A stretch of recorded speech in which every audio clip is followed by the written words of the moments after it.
right, welcome into Five Guys here in the Five Reasons YouTube channel. Make sure you hit like, subscribe, turn the notifications on. Also, check out our great sponsors. That includes Better Edge. Yes, the NHL and NBA are over with, but you can still bet on things at Better Edge, including soccer. We're doing a big soccer push here on the network. So check it out, betteredge.com. This is the place where you don't have to pay VIGs. You're not giving away money to the house for nothing, which is kind of cool. And also, you can find the line that you want in their market. So check it out, betteredge.com, legal in the state of Florida.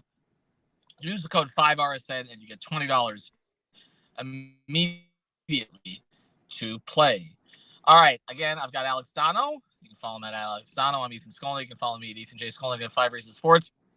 I am strapped in here. I will say that I was not expecting to have to navigate the ice last night. One of the perks of being a media member at a Stanley Cup championship is that they send you onto the ice. I've actually put that on the 5 Reasons Instagram.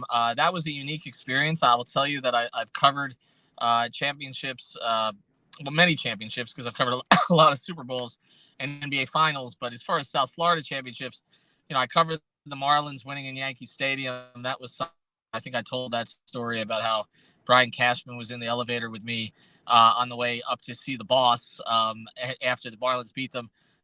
And then the Heat championships 06, 12, 13, obviously. And yeah, I was at the Dolphins' one playoff win of the entire millennium on December 30th, 2000. I guess that counts. But this was unique. I mean, they do all the interviews on the ice itself. And it's just, you just get to see everybody with their families. My favorite last night was Barkov's baby was not having it. Up way too late. And Sasha Barkov was trying to get his child, hey Ray, trying to get his child under control as the way he got the Edmonton Oilers under control. It was it was a lot of fun to see them. And really, I think what really struck me about this first thing, Ryan Lomberg had a great quote where he basically said, "Thank us for the extra games," which was kind of funny. Lamborghini was in rare form last night. He said he was going to have a zillion beers. I think he's probably cleared that already at the Elbow Room, where Kachuk brought the cup. But so I guess we took it over from being a Buffalo Bills bar again. It's now officially a Florida bar. But I just, honestly, just a really good group of guys. Like, I feel like, it's like with certain teams, you just want them to win because you feel a positive energy about their group. And this was all true. Like, this group really liked each other. They're good with the media. They're good in the community. And Alex, to your point, they're going to be good for a long time. Like, you've talked about this. Like, they're going to be favored to win the Stanley Cup next year. Like that, this is not like the Marlins of 97 or the Marlins of 03, or even the Heat, coming off a finals appearance in 14. Like, they're going to be favored to win the Stanley Cup. And if they keep this core together, that may be the next 2, 3, 4 years. And so it felt fresh. It felt new. Happy for Zito, happy for Paul Maurice, finally getting over the hump, losing his coach in NHL history, but now he's got a Stanley Cup. But Alex, it feels like the start of something, not the end of something. And that's what really struck me last night. Yeah, there are already futures odds out for next year's Stanley Cup championship, and the Florida Panthers and Dallas Stars are co-favorites at plus 9,000. So those odds are already out there. Now, those are obviously going to change when we get through free agency. We'll see if the Panthers are able to retain, all of their free agents and how that goes. We'll cross that bridge when we get to it because it's Celebration Day today.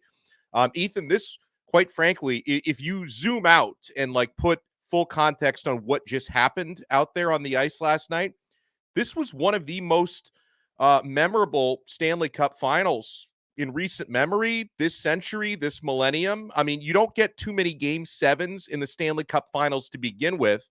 Only the third time in Stanley Cup Finals history, you had a team that was down 3-0, force a Game 7. Thankfully for us, the Oilers were not able to, become the first team since 1942 to actually win a series after being down 3-0. The Panthers were able to take care of business. And what I loved about that game last night, Ethan, was within the first few minutes, you realized the intensity levels are so off the charts. Both of those teams realize no matter what happens tonight on the ice, we're not going to have to play hockey again for another 3 months or however long the offseason is. So there's no reason not to leave everything out there. And I thought a more intense physical game favored the Florida Panthers, as we saw yesterday. Getting the opening goal was huge. We've been talking all week about how important it was to get that opening goal. Well, all week. It's Tuesday now. We've been talking since last week about how important it was to get that opening goal. Even though the Oilers were able to tie it up just 2 minutes and 17 seconds later, I think getting that opening goal, keeping the crowd in it, avoiding some of that nervous energy that could have come was huge. And then, one of the critical periods of that game, Ethan, was we had what I thought was kind of a BS penalty on Tkachuk when he was called for tripping, when he clearly slipped, and there wasn't really a whole lot he could do there. But then that penalty kill where Kevin Stenlund didn't have a stick for most of that. Like his stick broke and he was basically out there just trying to use his limbs to block whatever pucks he could. I thought almost for sure the Oilers are going to find a way to score on that power play because it's basically a 5-on-3 with one of our players not having a stick. Being able to kill off that penalty kill was huge. I love for my guy Sam Reinhart to get what would end up being the game-winning goal, and having the Panthers to see them dig in for that third period, to see Sergei Bobrovsky regain the form that he had the first 3 games of the series, not games 4, 5, and 6, basically standing on his head, making 23 saves. And then the final couple minutes of the game, Ethan, I thought the Oilers were just completely gassed, right? I thought if anybody's going to score in those final couple minutes, I thought it would have been the Panthers maybe scoring an empty netter more so than the Oilers scoring a game-tying goal. I was still nervous. I was still tense, and I'm glad we didn't have to have overtime last night, that the Panthers got it done in regulation. Yeah, no doubt. And look, when you talk about Bob, I think it's a great analogy for his entire Panther career. There was a lot of hype about him early, and then a lot of struggle, kind of like this series. A lot of hype early in the series, a lot of struggle, and then he found a way. And I think that perseverance for this team really came across. He had a sequence, and I put this on the Instagram. He had a sequence late in that game where he made 3 or 4 saves until he finally got a stop. He had to use a stick. He had to use his pads. He had to be properly positioned. And he was supposed to be the better goalie in this series, and when it mattered, he was. And you look at that, but also, some of the other stories. I mean, obviously Barkov, the commitment that they made to him and the way that that's paid off. The trade for Tkachuk, Reinhart, who I remember a Buffalo columnist writing that the Sabres wouldn't miss him. You look up and down the roster, and of course, I mean, Forsling for sure. I mean, you're talking about an undrafted, a guy slipped through the cracks. Nobody really wanted him. And the contributions of Evan Rodriguez early in this series, the guy who was kind of the fill-in for Duclair, not as celebrated, kind of has had trouble finding a home. It's just masterfully constructed. And I keep coming back to this, and I think people are tired of me making this point. This may be the hardest build that we've seen in South Florida. Because we could talk about what Howard Schnellenberger did, and then that led into Jimmy Johnson. And I know, obviously, you're partial to the situation. And that was impressive, and building the state of Miami and all that. You could talk about Riley coming in 1995 and changing this to a basketball culture. You could talk about Shula, obviously, after the first couple of years of the Dolphins were really nondescript and pretty bad. And he comes in and from Baltimore and changes everything. But literally, hockey was dead in this town. Like, completely dead. Like, to the point that they were going to move this team potentially if they couldn't figure this thing out. They were literally giving away tickets on Las Olas. Okay, I remember that. I lived down there. And now it's like they have the cup on Las Olas. And they have a sustainable roster. It is a masterful job. Vinny Viola stays out of the way. He's provided them with the resources. And I got to think, and I don't want to bring any negativity into this today, but I got to think, what the hell is Steve Ross thinking today? Like, seriously, like the guy spent crazy amounts of money on that team. He's provided all the resources. They don't have a playoff win since December 30th, 2000, when Lamar Smith was there and Huizinga was the owner. It really is. It's just a remarkable thing. And to see that crowd last night, I know people are saying they weren't hyped up, and I just think they were nervous. Honestly, yes. It was nerve-wracking, and but I didn't feel they were going to lose. I'm with you there. Those last 10 minutes, it really was. I mean, the Panthers were icing the puck a lot, but I never really felt like they were going to allow Edmonton to get too close. And they tied up the puck enough. They ran enough clock. Um, it's just tremendous. And it's going to pivot to the next story that we're going to talk about here, which is, in the future, which is, okay, what is the enthusiasm going to be like for next year now? And there is going to be a push to keep this group together. And can they re-sign Reinhart? Can they re-sign Ekblad? People are going to pay attention to this stuff now. It's different. But I think just to enjoy last night, one last moment. I mean, again, I'm watching, the players doing their interviews in their native languages and then in English and the embrace. But Paul Maurice, I just keep coming back to him. Nobody liked that hire. Nobody liked that hire, and especially after like the first 3 months of his first season, where he was trying to turn them into a tougher team, and nobody liked it. And look how it paid off. He has elevated himself. Honestly, it's very Jack McKeon like to me. Mm-hmm. That's the comp that I would draw. Jim Leland maybe, but the difference is Maurice has a chance to do it again. And those two gentlemen did not really. Leland certainly did not. They took away his entire team. And McKeon, we know his age at that stage and everything else. But it really is his composure in all this. He just basically said, I was at the morning skate, Alex. He just said, listen, these two teams are going to come out flying.